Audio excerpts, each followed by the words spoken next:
Ce jeudi après-midi à l'Assemblée nationale, le Premier ministre Raymond Dansima a présenté la feuille de route du gouvernement de la transition aux députés. Une rencontre tenue au Palais Léomba et présidée par Jean-François Ndungu, président de l'Assemblée nationale, et qui a rassemblé les membres du gouvernement de la transition, les députés de la transition et plusieurs autres invités. Les différentes articulations pour la restauration du Gabon, aux politiques d'abord, puis économiques et sociales, ont été émises par Raymond Dansima dans un document de 34 pages. S'en est suivie la phase de questions-réponses au chef du gouvernement.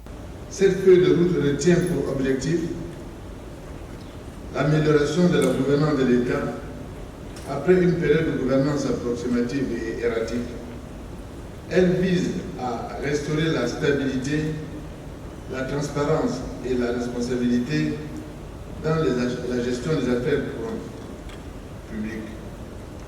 Cette feuille de route sert donc de cadre pour guider le gouvernement de transition dans ses efforts visant à améliorer la gouvernance de l'État, à restaurer la confiance du peuple gabonais et jeter les bases d'un avenir plus stable.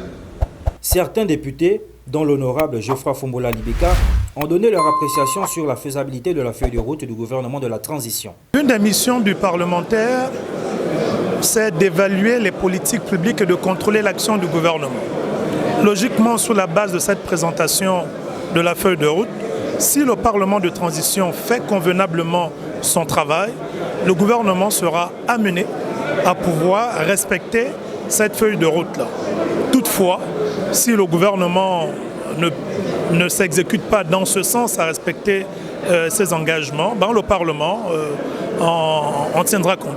Mais dans tous les cas, on est toujours prudent avec les prévisions parce que ce sont des prévisions. Rien ne dit qu'elles seront réalisées à 100%.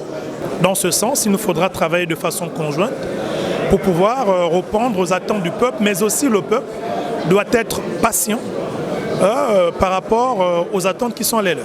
Dans son mot de fin, le Premier ministre a sollicité le soutien des députés dans l'objectif de transformer profondément le fonctionnement des institutions, afin de redresser le pays pour susciter un climat de confiance auprès du peuple gabonais que tous ont promis de servir.